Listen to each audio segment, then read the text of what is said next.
pastor Nehemías el copero está al servicio del monarca Artajerjes en Susa, capital del reino. Como la verdad, pues tengo tanto que decir sobre Nehemías que no sé cómo empezar esta vez. Quiero hacerlo pues algo que esté al alcance de todo. Hoy no lo voy a hacer desde el capítulo 1 y luego haremos el bosquejo o el devocional. No. Hoy lo que vamos a hacer es, vamos a hablar un poco sobre historia, breve pero concisa. Un poquito de historia para luego poder ubicarnos en la historia que nos ocupa, que es la de Nehemías.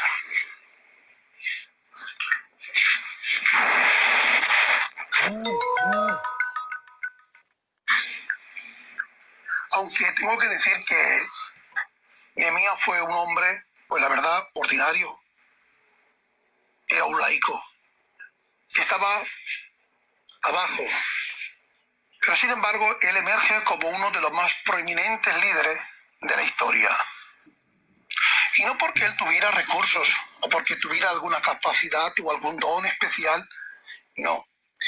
Simplemente porque la verdad que cuando él pues llora ante Dios, se conduele, pide algo, hallar gracia.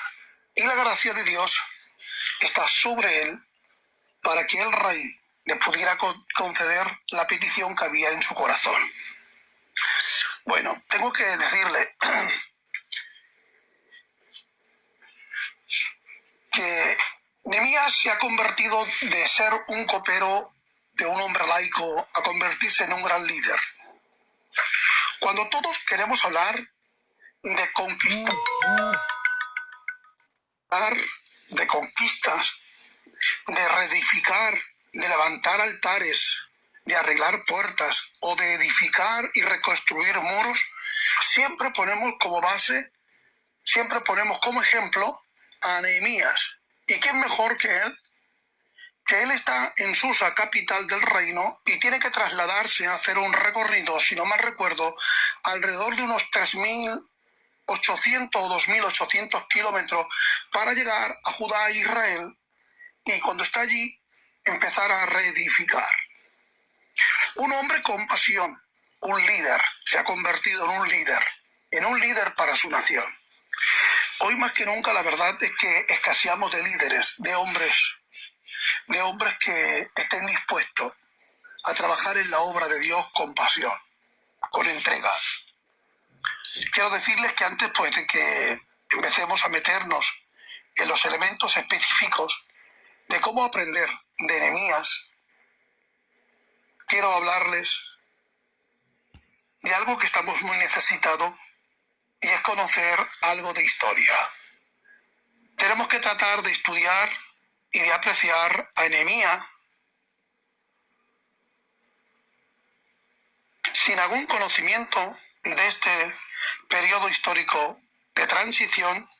Sería como, hermanos míos, ir a Barcelona como turista,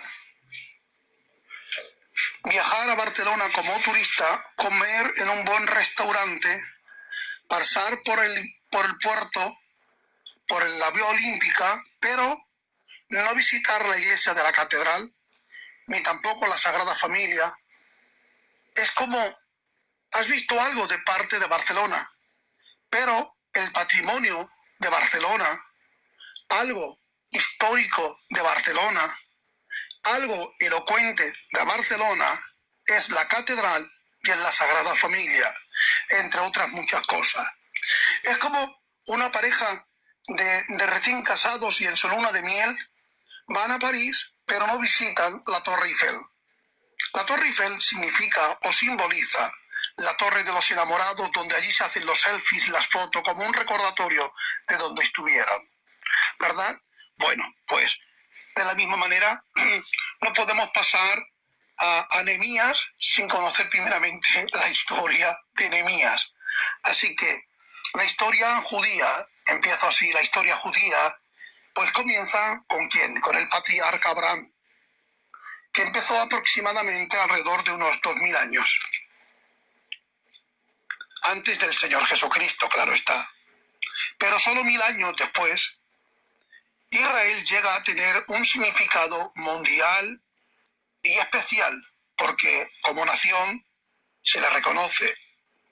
En el tiempo de Saúl, David y Salomón, en los reinados sucesivos de estos tres reyes, la bandera de Israel se levanta orgullosamente sobre la nación. Finalmente Israel fue reconocido como una gran potencia militar durante el periodo de 40 años en el reinado del rey David. David, hermanos, lleva adelante la causa de Israel en proporciones notables. Al morir él, hace algo. Antes de morir, él entrega el trono a su hijo Salomón.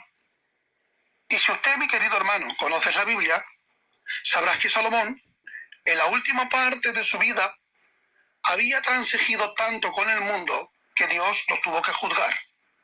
Y para ello, vamos al libro, a Primera de Reyes. Quiero leer algo, porque no lo recuerdo muy bien de memoria.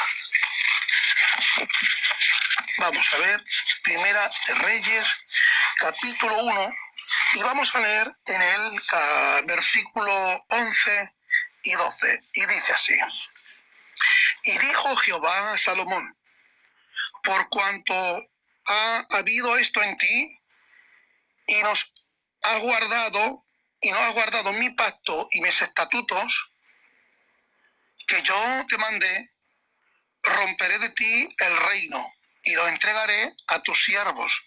Sin embargo, no lo haré en tus días, por amor a David, tu padre. Lo romperé de la mano de tu hijo. ¡Wow! ¿Os dais cuenta? De la mano de tu hijo. Bueno, cuando Salomón murió, hubo una división en las filas militares de la nación de Israel. Ustedes saben que el reino se divide. Israel se convierte en un reino dividido. 10 tribus se van hacia el norte y se establecieron su capital en Samaria. Y las otras 2 se marchan hacia el sur y se establecieron en Jerusalén, en sus zonas circundantes. Durante este periodo de división y guerra civil, a las tribus del norte se le dio el nombre de Israel y al grupo del sur se le conoce como la de Judá. Así como la descendencia más baja en la historia de los Estados Unidos de América ocurrió cuando los estadounidenses tomamos las armas los unos contra los otros en nuestra guerra civil. Así sucedió con esta división norte-sur en la historia judía. Al menos esto cuenta la historia. Ellos llegaron nacionalmente a su hora más oscura, no cuando fueron atacados desde afuera, sino cuando fueron atacados desde adentro. Y los muros de su herencia espiritual comenzaron a derrumbarse durante este periodo de división. Literalmente, se desató todo el infierno. Prevalecieron las condiciones caóticas. Dios castigó a Israel cuando fue invadido por los asirios en el año 722 antes del Señor Jesucristo. Las 10 tribus desaparecieron. El reino del norte dejó de existir. Pero algunos del pueblo del norte huyeron, hermanos míos, escaparon, huyeron hacia el sur para escapar del dominio asirio. La tierra, queridos hermanos, de Judá siguió siendo una nación judía durante más de 300 años. Sin embargo, allá por el año 586 antes del Señor Jesús, Nabucodonosor, rey de Babilonia, invadió a Jerusalén y a toda Judá y se llevó cautivo a su pueblo. Con esto comenzó lo que se llama cautividad babilónica. El relato bíblico que se halla en Segunda de Crónicas, en el capítulo 36, versos 18 y 19, allí se registra el fin de la historia de Judá y el comienzo de la cautividad babilónica. Asimismo, todos los utensilios de la casa de Dios, grandes y pequeños, los tesoros de la casa de Jehová y los tesoros de la casa del rey y también de sus príncipes, todo lo llevó a Babilonia y quemaron la casa de Dios y rompieron el muro de Jerusalén y consumieron a fuego todos sus palacios y destruyeron todos sus deseables objetos valiosos para Israel. Fueron, hermanos míos, llevados por Nabucodonosor. Quemaron la casa de Dios, el templo, y rompieron el muro que protegía, que rodeaba a la ciudad. Vamos a pensar especialmente en las palabras, lo que dice la casa de Dios. Y sobre todo, el muro. Un poco después vamos a tratar sobre lo que significan. Fueron destruidos a fuego todos los edificios que fueron fortificados y también todos los artículos de valor que habían en el templo. Querido hermano, si usted es un veterano en las filas de la guerra espiritual, tal vez habrás visto muchas guerras. Después de la destrucción de Jerusalén por los babilonios, la ciudad quedó más o menos a la misma condición. Fue totalmente arrasada. El magnífico lugar en que una vez se manifestaba la gloria de Dios fue destruido. El muro quedó en ruinas y los perros salvajes se alimentaban con cualesquiera restos comestibles que encontraban. Los ejércitos de Babilonia marcharon de regreso con todos los tesoros de Judá. Miren lo que dice en el Salmo 137. Fue escrito durante este tiempo deprimente. El salmista exclamó: ¿cómo cantaremos cánticos de Jehová en tierra de extraños? Los babilonios llegaron y se llevaron cautivos a los israelitas. Se había terminado su canto. Pero en Segunda de Crónicas, en el capítulo 36 y verso 20, se agrega una palabra final. Los que escaparon de la espada fueron llevados cautivos a Babilonia y fueron siervos de él y de sus hijos hasta que vino el reino de los persas. Esto, mis queridos hermanos, es muy importante. Los judíos que salieron con vida, los que pudieron sobrevivir del sitio de Jerusalén, fueron atados, fueron encadenados, tratados como esclavos y enviados a Babilonia a lo largo de un camino de casi 1.300 kilómetros y dominados por el rey Nabucodonosor y por sus perversos hijos, que vivieron como habían vivido siglos antes en Egipto, como esclavos de una potencia extranjeras. Estaban siendo esclavizados. Pero Dios, queridos hermanos, pero Dios no los olvidó, no los tenía en el olvido. Él tenía un propósito y un plan. Vamos a notar cómo concluye el versículo 20.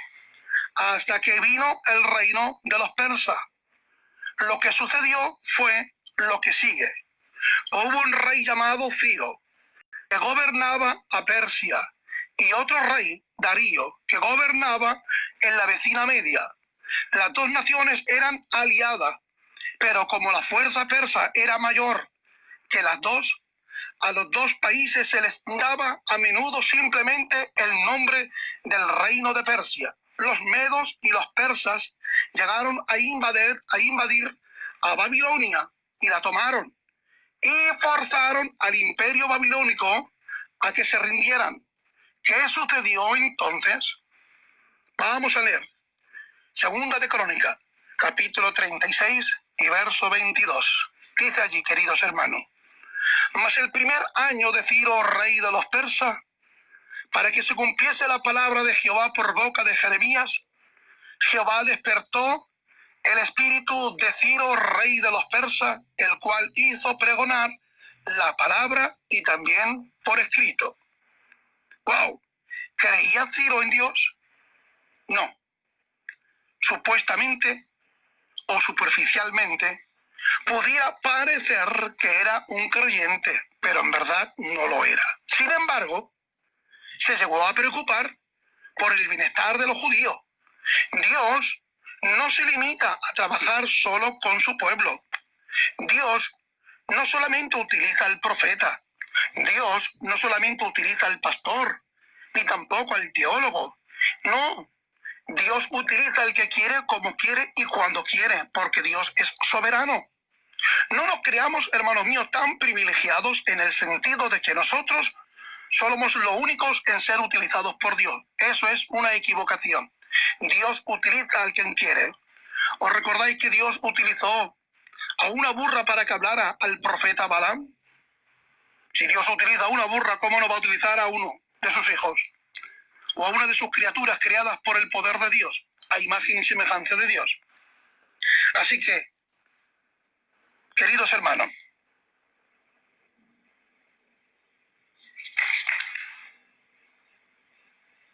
sin embargo, Ciro se preocupó por el bienestar de los judíos. Y queridos, Dios no se limita a trabajar solo con el pueblo. Cuando así Él lo decide, Él trabaja en las vidas y en las mentes de los que no creen en Él. Él mueve los corazones de los reyes para que cambien un plan a otro. Y esto fue lo que hizo Dios con el rey Ciro. El plan final de Dios era el de que los judíos regresaran a su propia tierra. Ciro envió una proclamación escrita a través de todo su reino que decía: así dice Ciro, rey de los persas, Jehová, el Dios de los cielos, me ha dado todos los reinos de la tierra, y Él me ha mandado que le edifique casa en Jerusalén, que está en Judá. Quien haya entre vosotros de todos sus pueblos, sea Jehová su Dios con él, y suba. Esto, hermano, lo vemos registrado en 2 de Crónicas, capítulo 36 y verso 23. Lo que decía era lo siguiente: que el pueblo de Dios regrese, que regrese a su ciudad, que fue destruida hace unos 70 años. Algunos historiadores bíblicos llaman a este periodo de la historia el segundo éxodo. Imaginar que en el primer éxodo, cuando salen de Egipto, cuando están esclavizados allá con Faraón y son libertados porque Dios los liberta por mano del caudillo Moisés, ¿os imagináis o recordáis cuando la Biblia especifica cuántas personas salieron? Caminaron por el desierto, anduvieron miles de personas, hermano. Pues de esta misma manera, en el cautiverio, después de 70 años, por mano de Ciro, hacen que regrese. Imaginar miles de personas regresando otra vez a su patria. Por eso se le puede llamar el segundo éxodo. El segundo éxodo, queridos hermanos. Y de este modo regresaron los judíos a Jerusalén bajo la dirección de 3 hombres. La compañía, por así decirlo, A, fue la que salió primero, comandada por Zorobabel. Unos 80 años después salió de Babilonia otro grupo que le podríamos decir la compañía B o el grupo B. Su comandante en jefe fue Esdra. Para este tiempo ya había muerto Ciro y Medo-Persa era el que gobernaba por Artajerjes. Luego, unos 13 años más tarde, vemos a Nehemías, que conduce la compañía o el grupo C, y regresa a la ciudad que está destruida. Ahora, ¿recuerda usted ¿Qué le pedí que pasáramos especialmente en los términos de la casa de Dios y el muro? He aquí la razón por la cual lo hice. Quería que usted, querido hermano, recordara la casa de Dios, por cuanto ese es el tema principal del tema que estamos tocando, el tema de Esdras y el muro, por cuanto ese es el corazón del libro de Nehemías. En el libro de Esdras, que se halla precisamente antes del libro de Nehemías en el Antiguo Testamento. Ahora se registra la manera como fue reconstruida la casa de Dios en la ciudad de Jerusalén. Pero el templo de Jerusalén quedó sin protección durante 90 años, hasta que Dios llevó a Nehemías a que fuera un líder, un hombre necesario para poder construir el muro. Por eso creemos, hermanos míos, que los relatos sobre este proyecto los llamamos el libro de Nehemías. Cuando nosotros llegamos a leer Nehemías capítulo 1 y verso 3, allí descubrimos que tiene gran significado. Dice, el remanente, los que quedaron de la cautividad, allí en la provincia, están en gran mal y afrenta, y el muro de Jerusalén derribado, y sus puertas quemadas a fuego.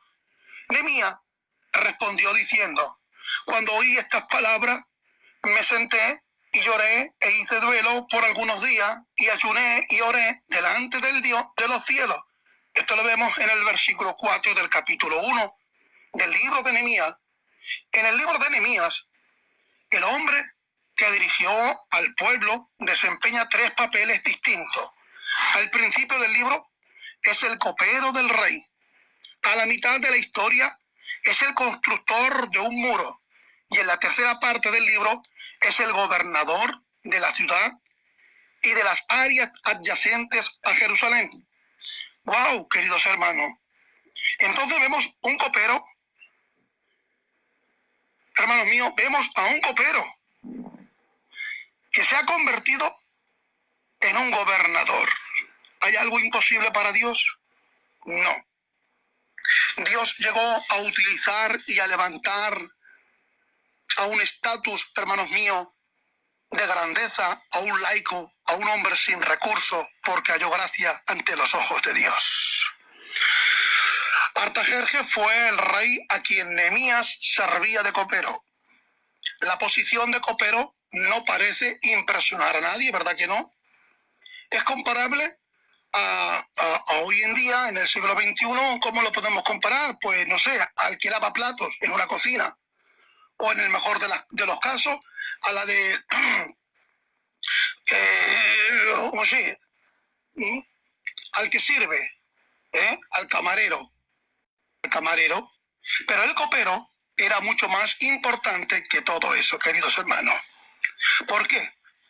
Porque el copero, hoy en día, nosotros, pues, cuando vamos a un restaurante y nos sentamos para comer, los camareros que nos sirven, ellos no van a probar nuestro vino.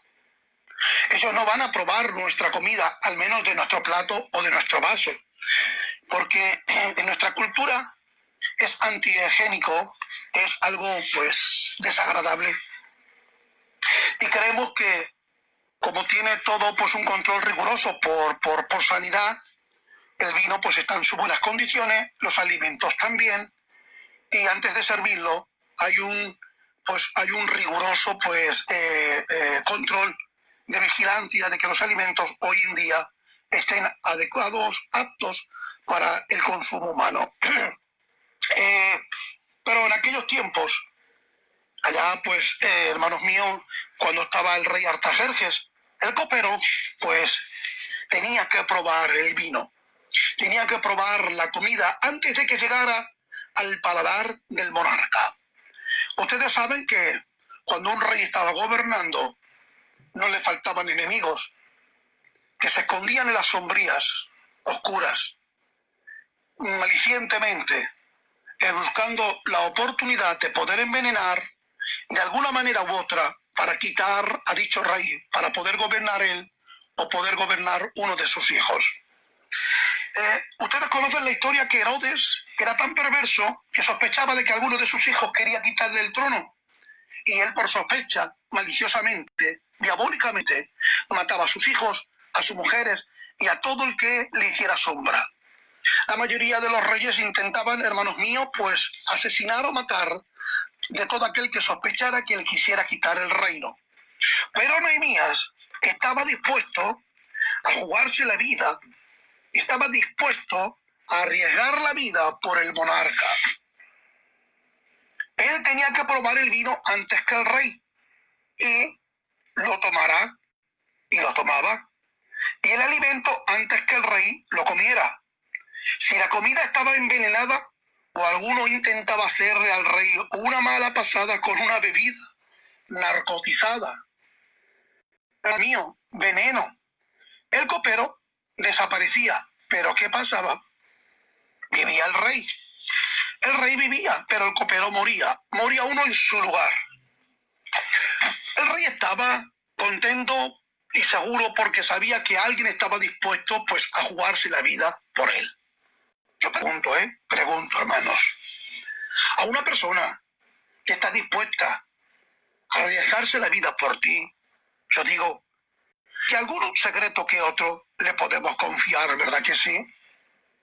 Yo pregunto que a una persona que está dispuesta, pues, a dar la vida por mí, y no hacerme preguntas ni conjeturas, sino que está dispuesta a servirme fielmente, ¿qué me impide que alguna de mis inquietudes, que alguno de mis problemas le pueda confesar a esa persona? Esa persona se ha convertido en mi mano derecha, en mi confidente, en mi gran amigo. Inquietudes que quizás no le pueda contar a mi esposa o a mis hijos para no atemorizarlos, pero a mi confidente, a mi amigo le puedo contar, porque él sí que está dispuesto a dar la vida por mí. ¡Wow! Yo pregunto, queridos hermanos, ¿podrás contarle tú tus secretos? ¿Podrás contarle tú tus pecados, tus temores? ¿Podrás tú contar, hermanos míos, la vida desafortunada que tuviste en tu juventud, en tu niñez, lo que te incomoda en tu trabajo, lo que te impide realizarte como ministerio? ¿Se lo podrás contar a aquel que no escatimó ni a su propio hijo para que muriera en la cruz por ti? Aquel que estuvo dispuesto a morir por ti y que murió en la cruz para demostrarte que te ama. Yo pregunto, ¿podrás tú, aquel que probó primeramente el vino de la muerte, que él murió para que tú vivieras? Aquel que pudo, hermano mío, poder saborear en la cruz el desamparo del Padre para que hoy tú no te sintieras desamparado, ¿podrás contarle algún secreto que otro? ¿No crees que es tiempo de que le podamos contar a Dios, a nuestro gran copero por excelencia que se ha convertido en el gobernador que gobierna nuestras vidas y nuestras casas, a ese líder que reconstruye nuestros muros cuando se derriban y que empieza, hermanos míos, a reconstruir las puertas del corazón? ¿No creéis que es tiempo de que vamos a confesarle nuestros secretos, nuestras inquietudes, a confesarle nuestros pecados? Yo creo que sí, que ya es tiempo de que a un hombre como Jesús se le puede confiar todo. Pues el rey, me imagino, quiero creerlo por la fe, que como era su gran amigo, porque el copero Nehemías estaba dispuesto a jugarse la vida por el rey, pues Nehemías escucharía con atención y entusiasmo más de uno de los planes que tuviera Nehemías, no solamente concerniente al palacio, sino en cuanto a la familia. Posiblemente le pudiera pedir consejo, claro que sí.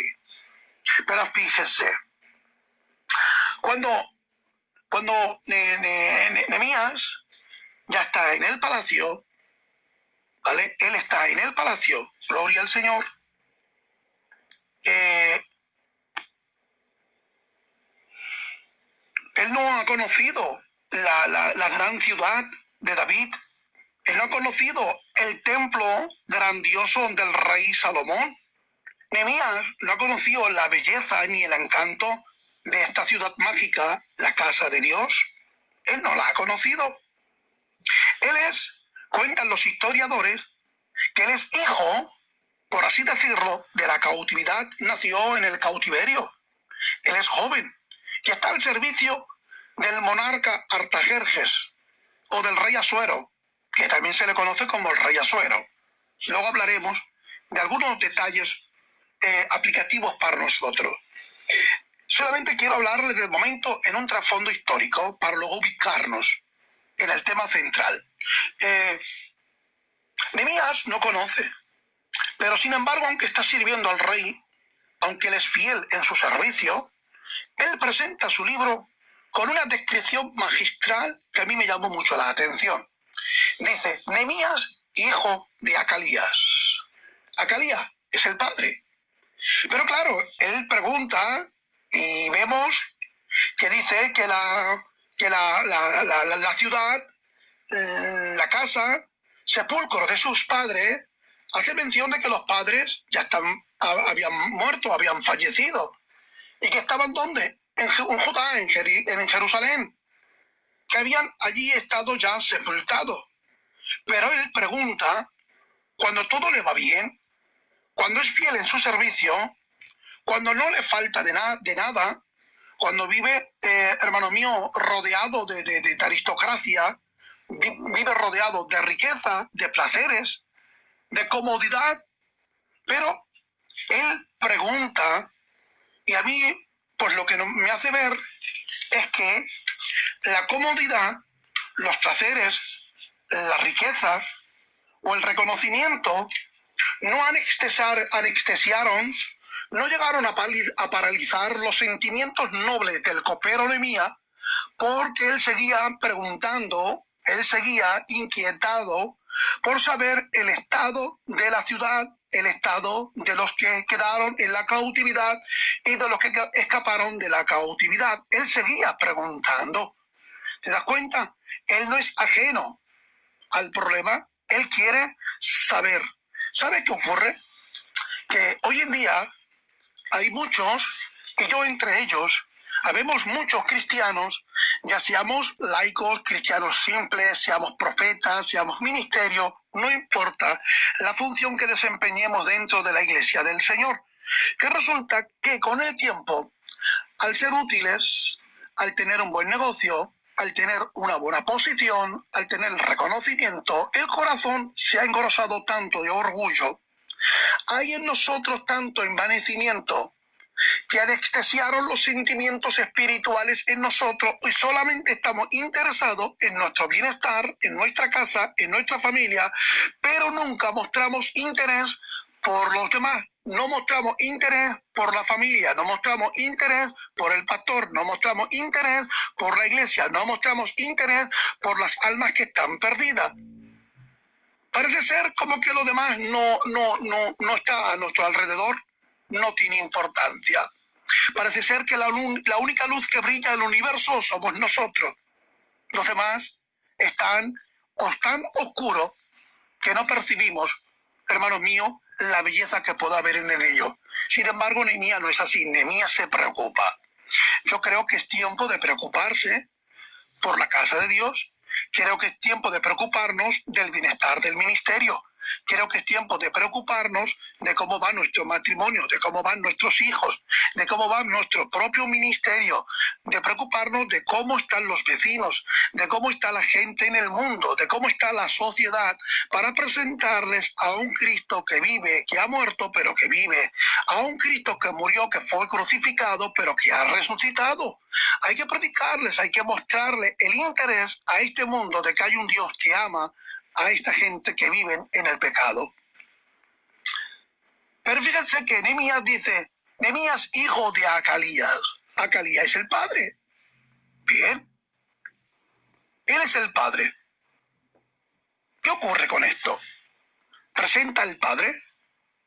Él quiere dejar constancia de su padre.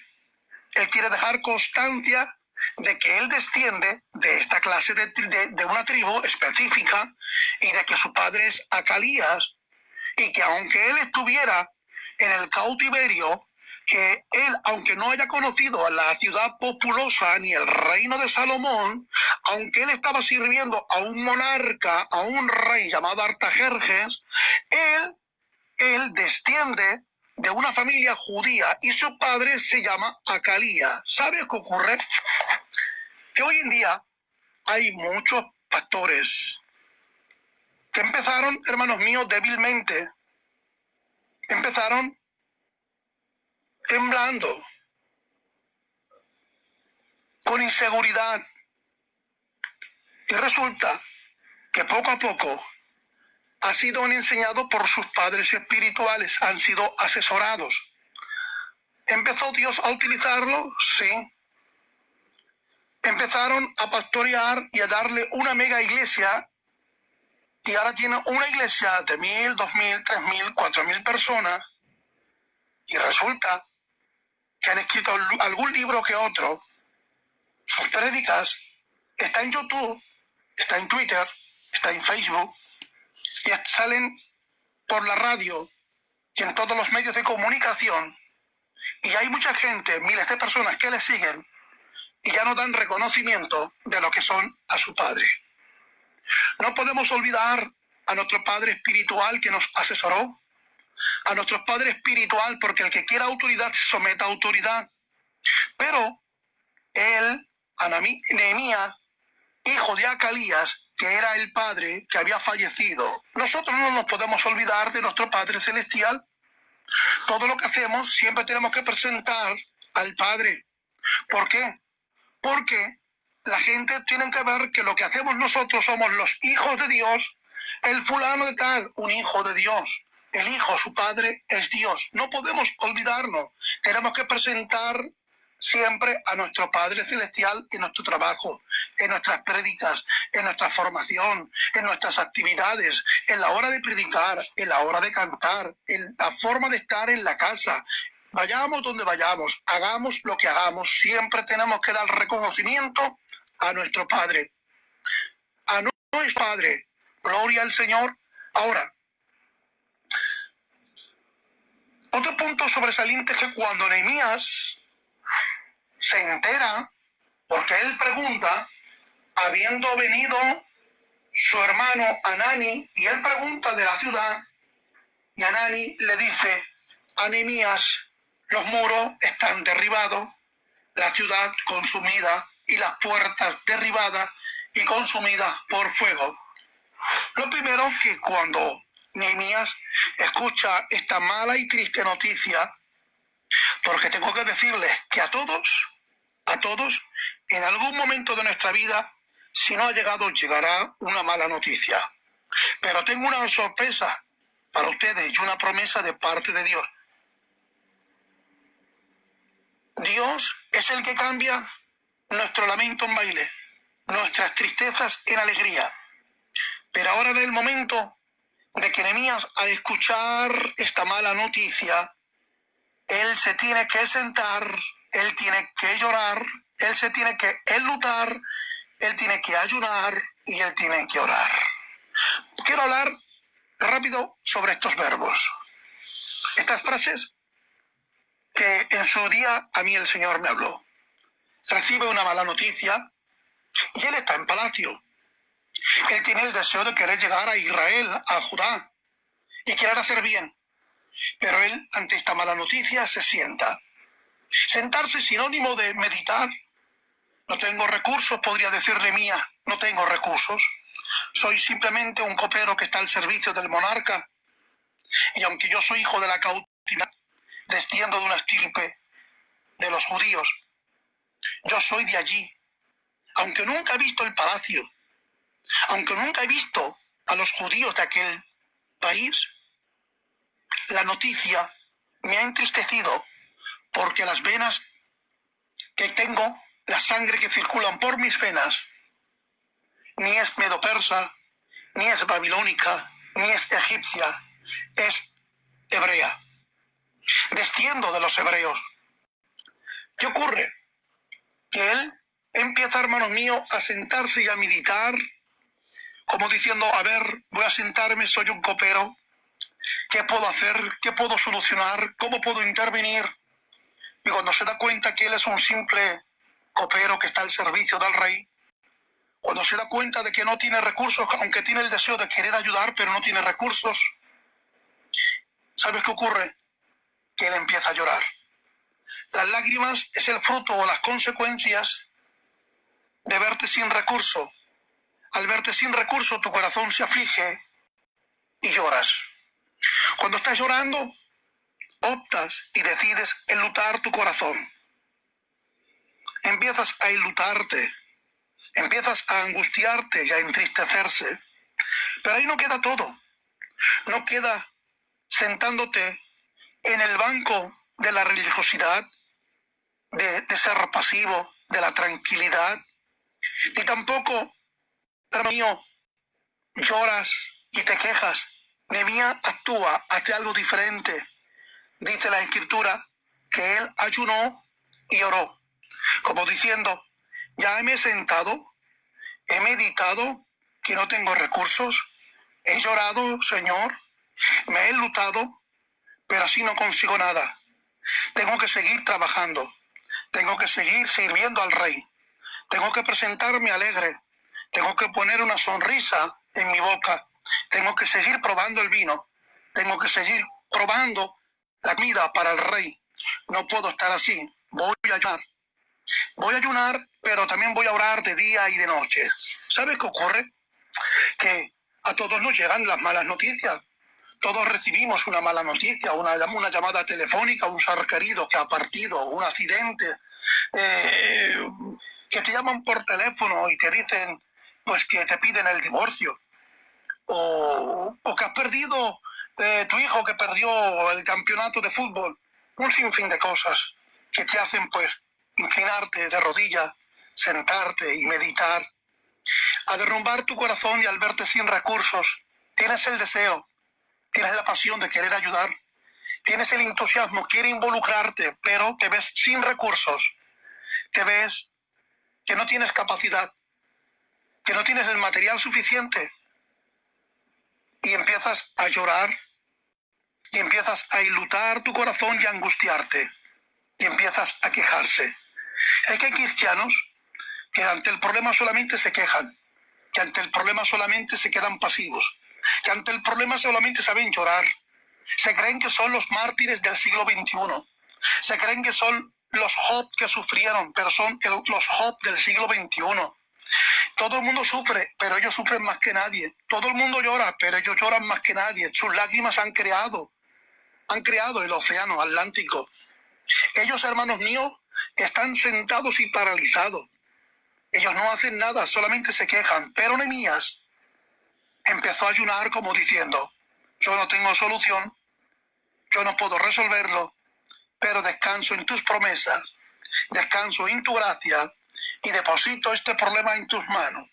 Voy a ayunar y voy a orar para hallar gracia delante de ti, y cuando tú creas el momento oportuno puedas contar conmigo, porque en mí no me falta la fe, porque a mí no me falta la motivación. Quiero involucrarme para trabajar en tu obra. Resulta que él empezó a ayunar durante 4 meses, orando de día y de noche. Ayunar, el ayuno de Nehemías no solamente era una privación de alimentos, ya que tenía que comer de los alimentos del rey y tenía que beber de la copa del vino del rey. En este ayuno era más bien un ayuno de meditación, de planificación, de oración, de ruegos y de súplica, de que la gracia de Dios viniera sobre él para hallar gracia ante el rey.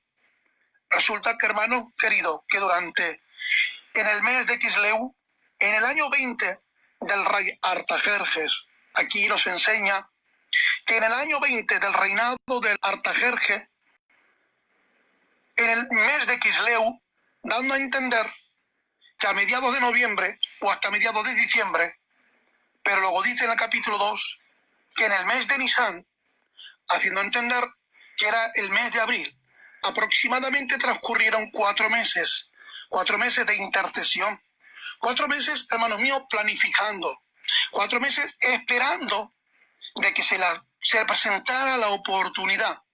En un momento determinado, habiendo transcurrido el tiempo, resulta que un día, mientras el vino ya estaba puesto en la mesa, el rey percibe, se da cuenta, analiza el semblante decaído, nostálgico del copero, de su amigo, de su confidente, de su mano derecha, y se da cuenta que esta vez es distinta.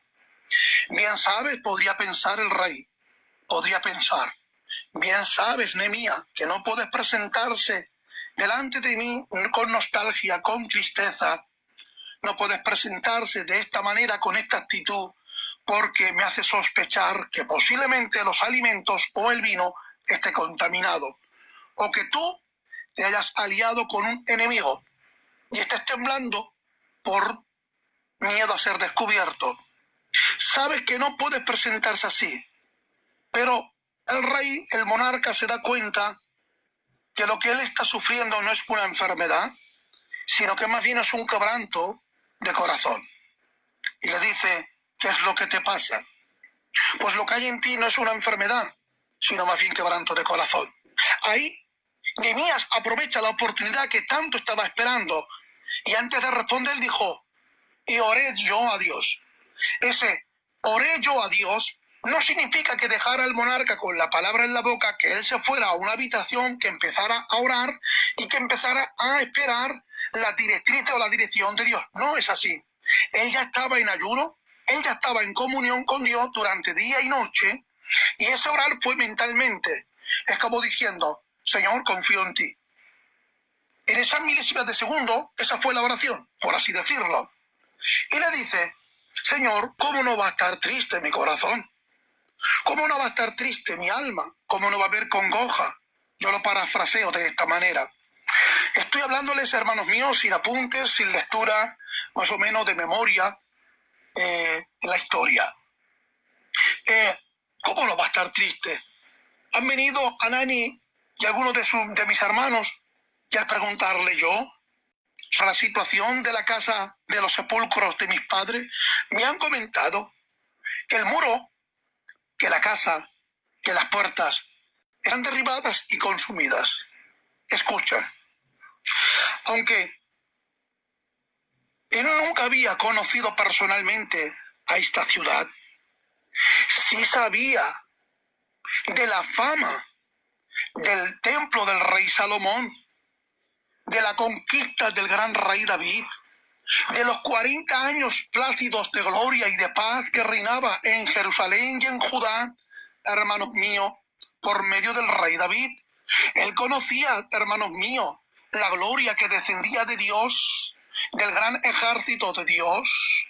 Él conocía, hermanos míos, de oídas, todo esto él sabía. Todo el mundo es consciente. Se dice que en el Salmo 48, hermanos míos, se dice que era tanta la gloria que había, que era tanto el esplendor que había, que cuando los reyes visitaban Israel quedaban temblando y asustados, no podían decir palabras ante tanta belleza. Algunos sufrían tanto pánico que tenían dolores como cuando una mujer, estando a punto de dar a luz, tiene esos dolores. Así sufrían los reyes ante tanta grandeza de la ciudad. Cuando entraban a palacio del rey Salomón, quedaban atónitos porque veían que los siervos que servían los alimentos decían, no puede ser. ¿Cómo que un siervo, un sirviente? ¿Cómo puede ser que un copero y el que está sirviendo a la misma vez también la comida estén vestidos como visten los reyes y los príncipes en nuestro país?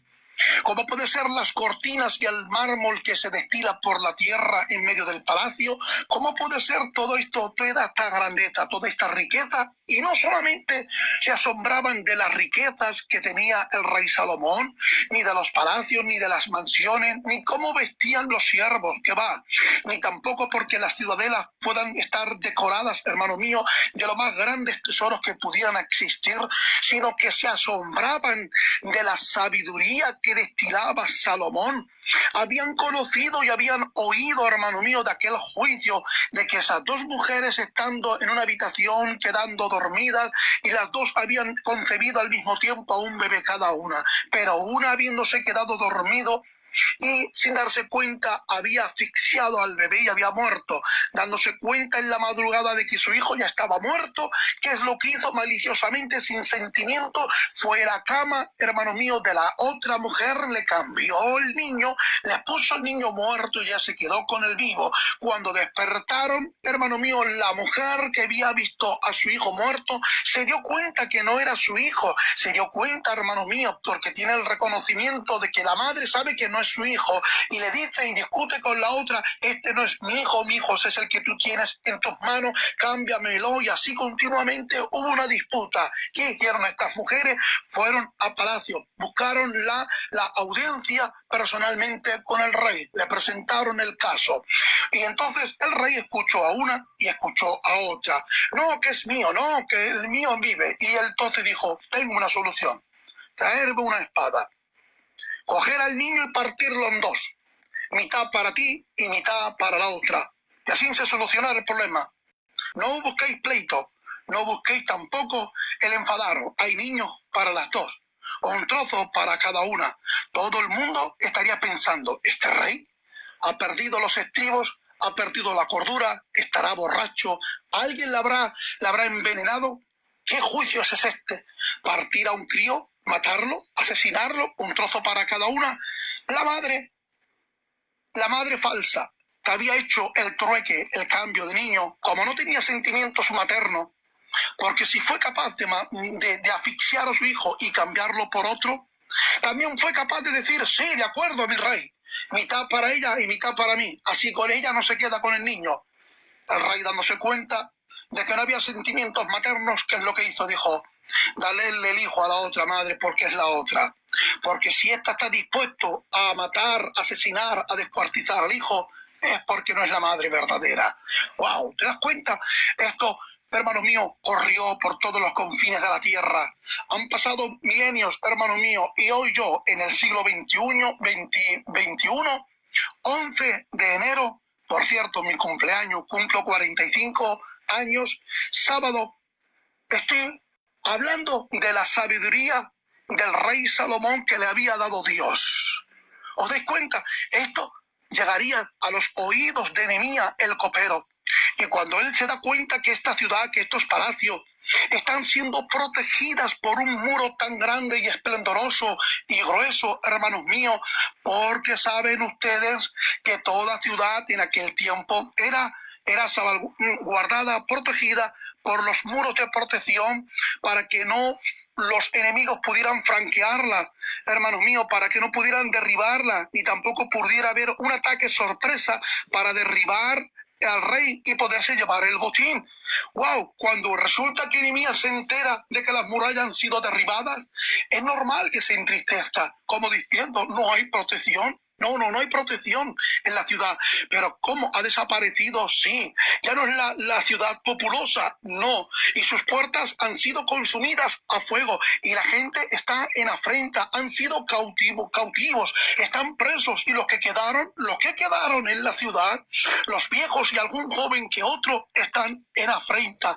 Es normal que Nehemías se ponga a orar y tenga que involucrarse, y se incluye él mismo a decir: Señor, perdónanos, porque yo y mi padre, la casa de mi padre, hemos pecado contra ti al no obedecer la ley que tú daste a Moisés de cumplir con los mandamientos de Dios.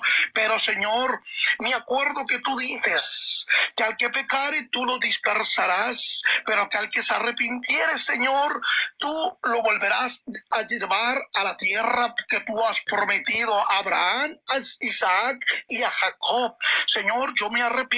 Él se arrepiente, él se involucra, porque él es parte de Israel. Él también es parte de Israel, se arrepiente. Haya gracia ante los ojos de Dios. Cuando él le comenta todo lo sucedido al rey, dice la Escritura que junto al rey está la reina. Aunque la Biblia no especifica verdaderamente el nombre de esta reina, ¿quién pudiera ser esta reina misteriosa? ¿Recordáis el rey Asuero, que estaba casado con la reina Basti? Pero que la reina Basti no quiso comparecer públicamente ante el rey y mostrar su corona. fue despedida por los medos y por los persas juntamente con el rey y con todos los príncipes que asistieron a ese banquete, porque el rey Asuero quedó en evidencia públicamente.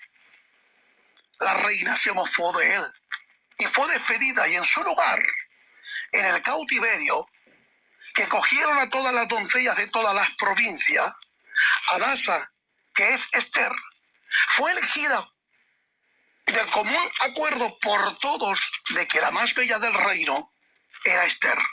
Fue la candidata, una campesina, para convertirse en la reina, sustituyendo a la reina Basti para convertirse en la esposa, en la reina del rey Asuero, el cual es el rey Artajerjes.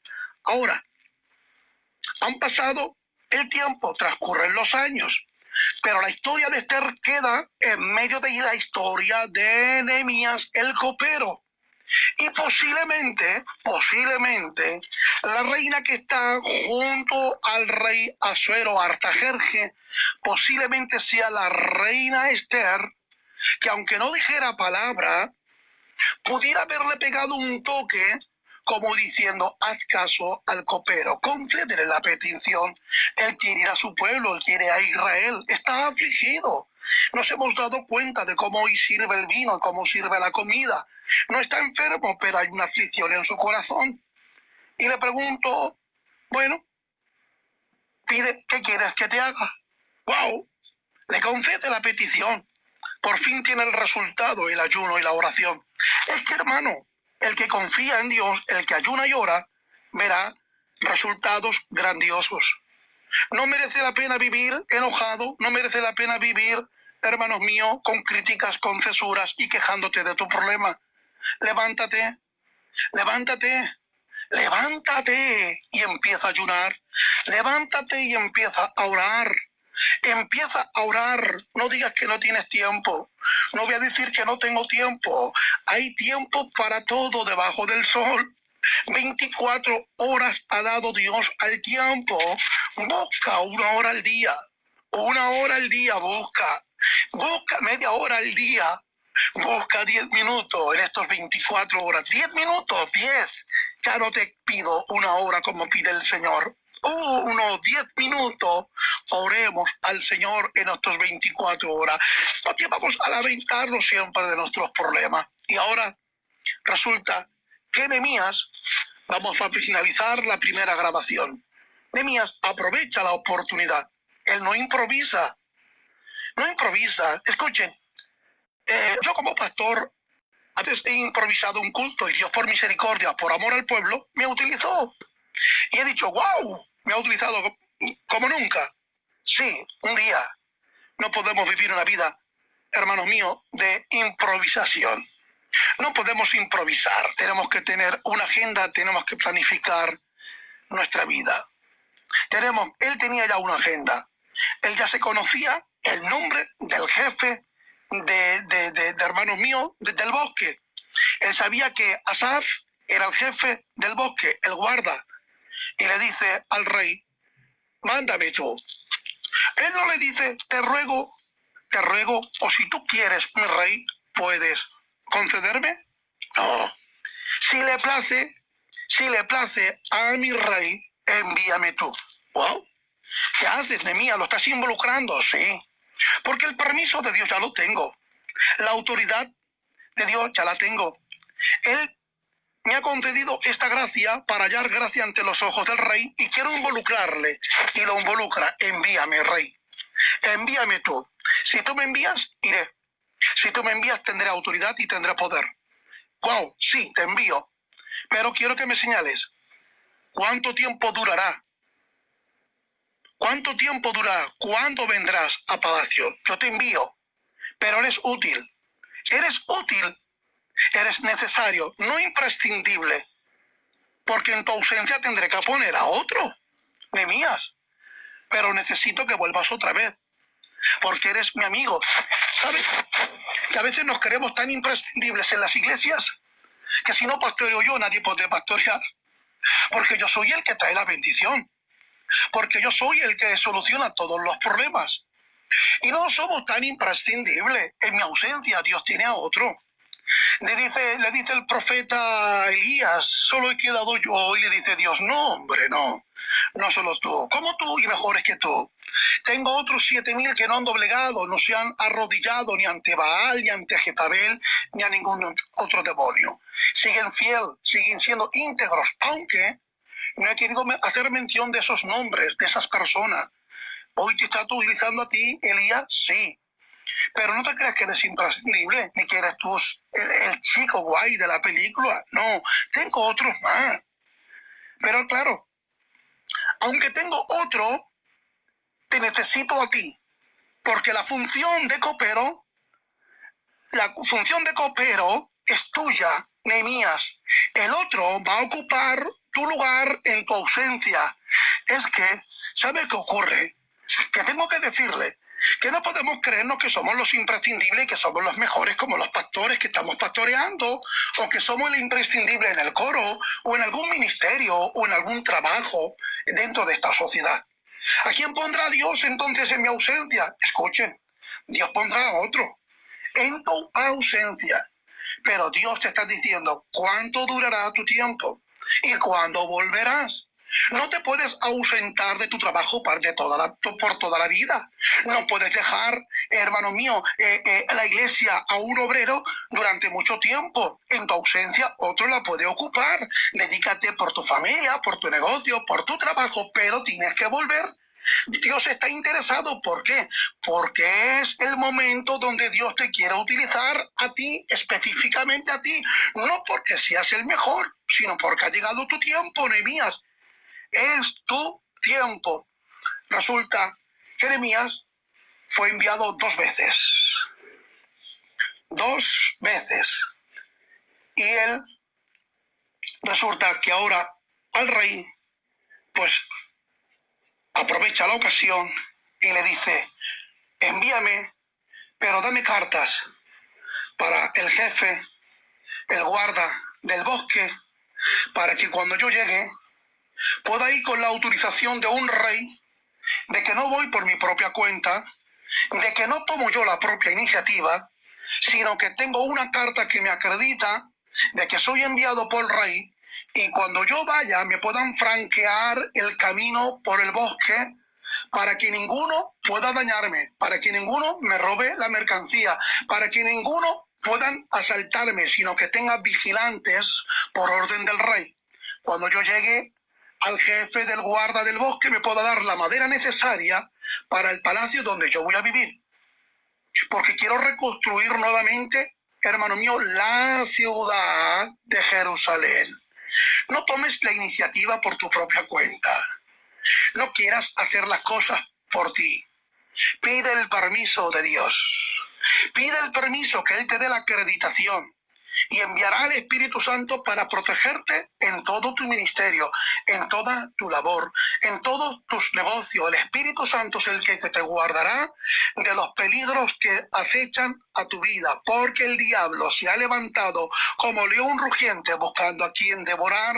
Él espera el momento de tu debilidad, el momento de tu descuido, pero como tú no tomaste la iniciativa por tu propia cuenta, sino que fuiste comisionado por Dios, el Espíritu Santo es el que te guardará. Amén. Bueno, pues este es el primer tema, la introducción a Nehemías, antes de adentrarnos verdaderamente en el meollo, por así decirlo, de Nehemías como el constructor. Estamos hablando sobre Nehemías el copero. Esta es la primera grabación. Espero que les sea de edificación, como lo ha sido para mi vida. Que Dios te bendiga y hasta la semana que viene. Bendiciones.